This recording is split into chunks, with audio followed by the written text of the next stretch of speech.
Hello everyone, welcome to my channel Beyond the Sewing Room. I'm Diane. So in my previous video I did suggest that I would do a sew along for the Tilly and the Buttons Thea trousers, but as shorts. So I'm using up some scraps today, some scraps I had left over from another project. So I'm just going to make a pair of shorts using this pattern. All I've done is simply cut out the trouser pieces smaller, use two pieces where there was one on the fold for the back waistband, and then also use a different fabric for the inside lining. So just cutting things out as best we can just to make the most of this pattern, and also cut it out a little narrower on the legs at the top just to make the most of my scraps. You might want to sew along with me today, and I'm just going to jump straight in and get started. So first of all, I'm just going to go through the pieces because some people sometimes get a little bit mixed up at this stage. So it helps to just look through what we've got. So here we have the right front waistband. You want to cut two, and you want to cut the interfacing with the glue side down. And that's because of which side it goes on. So make sure you get this bit correct. Make sure you mark on the markings. The grain line is this way, and note these markings here for your size. Then we have the back waistband. You're going to cut two on the fold, or if like me you're using up scrap pieces, I've cut two out but left enough for a seam allowance, and then I've joined it, look, so I've got a seam just there. So mine is two pieces rather than one piece on the fold. We're going to cut two and then also one in interfacing. Again, note the markings.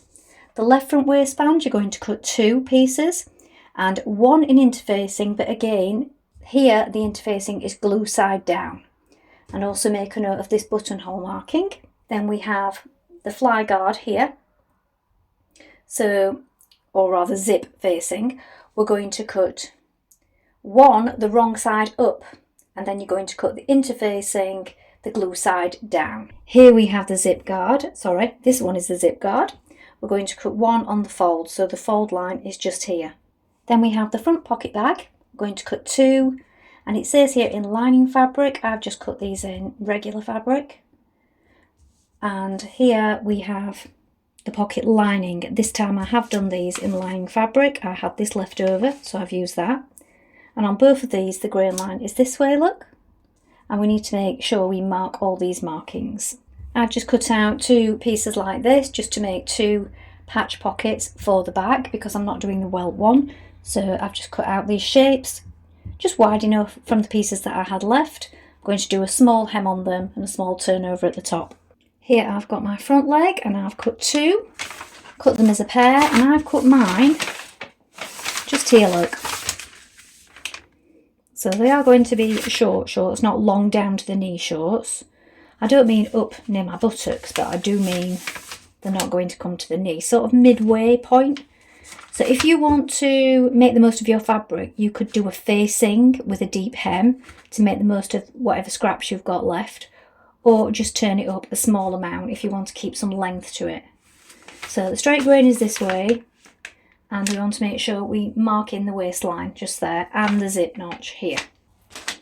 And here I've cut two of the back leg, and again I've cut them at the short length, but this time you want to make sure you mark in the darts here and the markings for your pocket. And then finally we just have this front pocket facing here. We're going to cut two, and the straight grain is this way. So first of all I'm going to sew the darts in my back trouser legs. So we have markings here at the top and a marking here. This is the wrong side. We're going to pinch it towards that point there. We're going to sew from the markings here to that point. Do this with a small stitch and come off at a gradual V.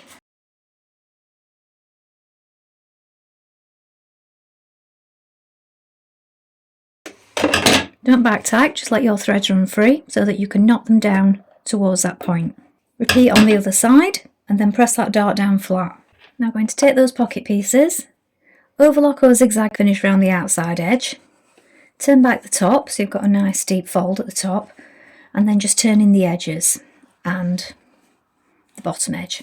So the top, now we're going to flip it back to the wrong side like this on that crease line.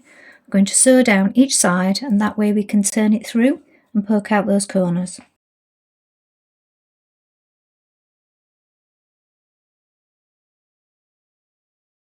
Now stitch across the top.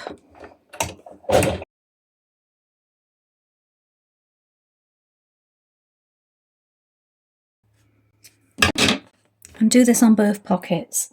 Now place your pocket on like this. Now you have your markings on your shorts or trousers, but as I'm using up scraps, my pocket pieces are smaller than the ones marked. Do bear in mind some people feel that if you have different size pockets it looks strange, or some people prefer to have larger pockets because how it makes the back of the trousers look. So you might want to bear this in mind before you cut them out. I don't mind them being small, I've done this on other jeans and I'm fine with it. So these are smaller, my markings are here, I've just placed them directly in the centre, and now I'm going to edge stitch around it.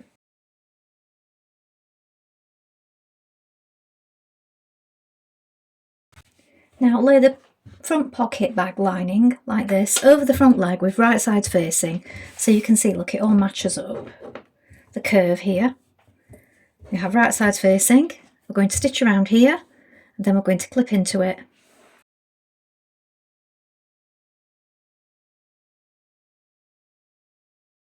Clip it. Now once you've clipped it, press that seam towards the lining and you're going to understitch on the side of the lining a couple of millimetres in from the seam.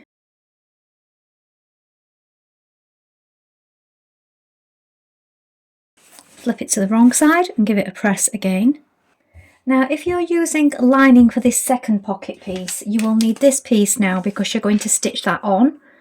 So we're going to stitch that onto the pocket if you're using lining fabric. If you're not using lining fabric, you're using the main fabric, then you don't need this, because this is the bit that shows on your pocket when it's on the inside. So if you're using lining, you need to face it with this. If not, you don't need this piece. So I've just cut mine out in fabric like this, look. And what will happen is that will just fit on top of there like that. And when we flip it over, look, this is what you see. So if you're using lining, that's what that's there for. So we're going to place it behind it, we're going to stitch it all the way around, and then we're going to secure it at the sides and the top. Make sure that your markings here line up, just here, look.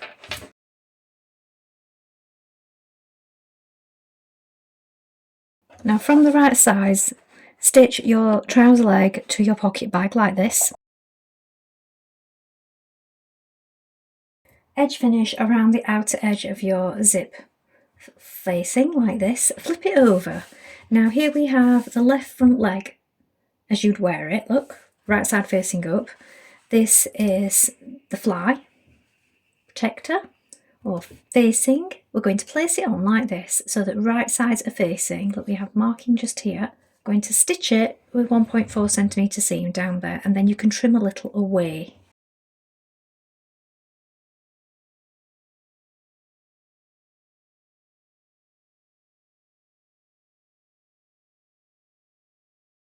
Flip it out and understitch on the side of the fly.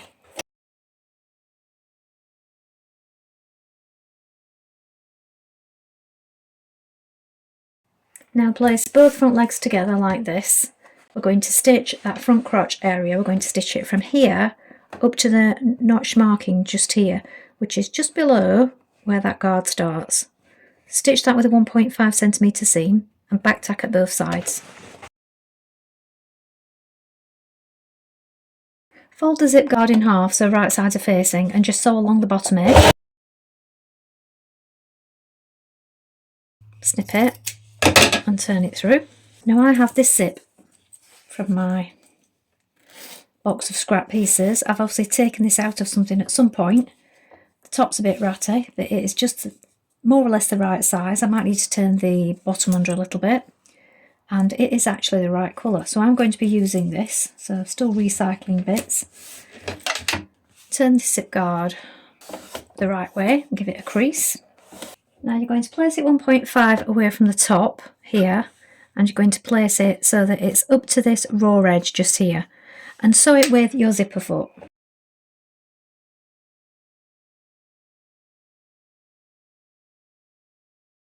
Now open the zip and place it so that it's right side down on the right leg. So the right leg is facing upwards, look, we're placing it on the edge, and again stitch it in place with your zipper foot.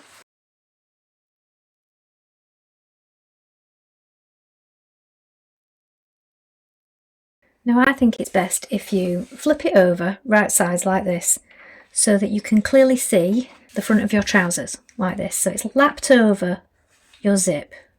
So here we have the left part as you would wear it, lapped over. It looks neat and straight. And then when you've done that, this zip facing to the zip from the wrong side. And this just makes sure that you get it flat and in the right place before you stitch it. Alternatively, you could tack it in place with some hand stitches. But before you stitch down it, just make sure that you at least tack it up in it so that you can see that when it's zipped up, that will all be lying flat. I just find it helps if you do that. Stitch that in place now with your zipper foot.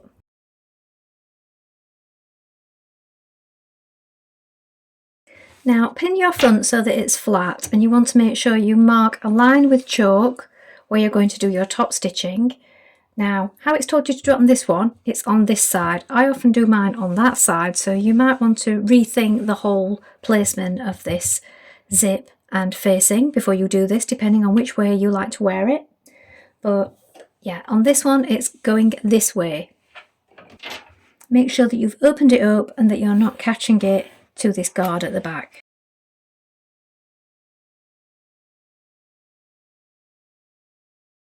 Right, when you get round so far, stop, because we do need to flip this behind it to catch it in. So flip that guard over so that it's flat, pull the zip out of the way. I'm going to stitch to here. Be careful not to catch in your teeth. Do a few back tacking stitches at this point. Do a few stitches on this side just to keep that zip all together and to save it from coming undone.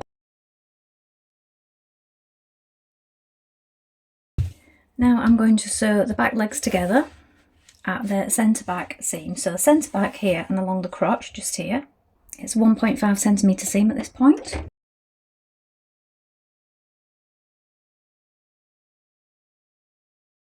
Pin the inside leg here, so the crotch and then the inside leg. So we've placed the front on top of the back like this. Stitch that in place and then overlock or zigzag finish it.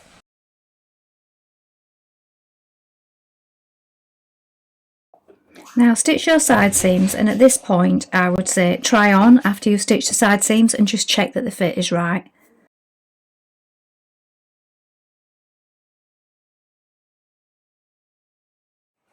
So I've tried mine on at this point before I go any further and before I overlock or edge finish the side seams, and I found that this point here at the hip was sort of rounded out a little bit, and that's how it was cut on the pattern, but obviously I've shaped the leg in a little to allow for scraps, so I've just straightened that off a little bit. I tried it on, pinned it, there was room, I've straightened that off and I've just adjusted. So do try it on because you might want to make some adjustments at this point.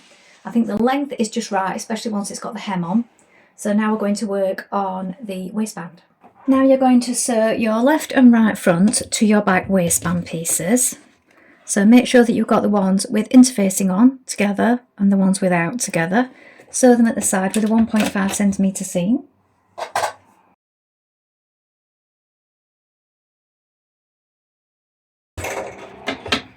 Do this on both sets, so one side is for the outside and one side is the facing on the inside. Now you're going to pin on your waistband, so you want to match the centre back point like this. The waistband that you're putting on first is the one without the interfacing on, so make sure you've got it the right way up for the curve. So match all your notches. These two notches here line up with the darts at the back, and then you've got the side seams that line up, and then the front, one side is longer than the other because it comes over the fly guard here, look. So if you've got the wrong piece, you will realise because at one side it won't be long enough. So if this happens, you know you've got the wrong pieces, flip them over and take the other piece of waistband. So look, it should just overlap like this, and the same on the other side, just so that when we join the facing to it, we've got enough for a seam allowance just there. Pin it all the way around and stitch in place with a 1.5 centimetre seam. Now pin your other waistband pieces over the top like this. So we're pinning it along the top and down the front here, and then we'll have this to turn up at the bottom. So we're going to be sewing up here along the top and down the other side, and then we'll be able to snip those corners and then flip the whole thing through. If you want to, you can press the seam allowance up along the bottom first of all before we begin. So let's stitch this in place now.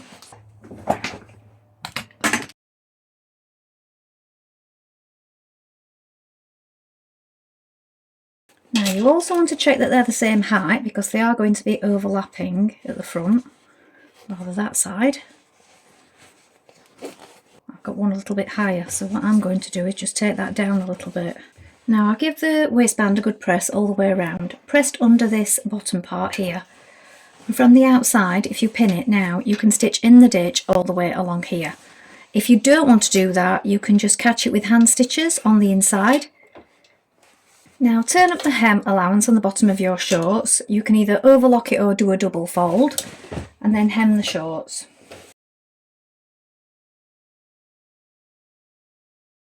Now add on your button and buttonhole. I've just added on a beige one because that's what I had. Create your buttonhole and now we can try them on. If you're adding in belt loops, just check the pattern markings for where you're adding those. It's just literally the rectangle folded over twice, overlocked down one side and then top stitched and then placed on either at the positions marked or at positions to your preference.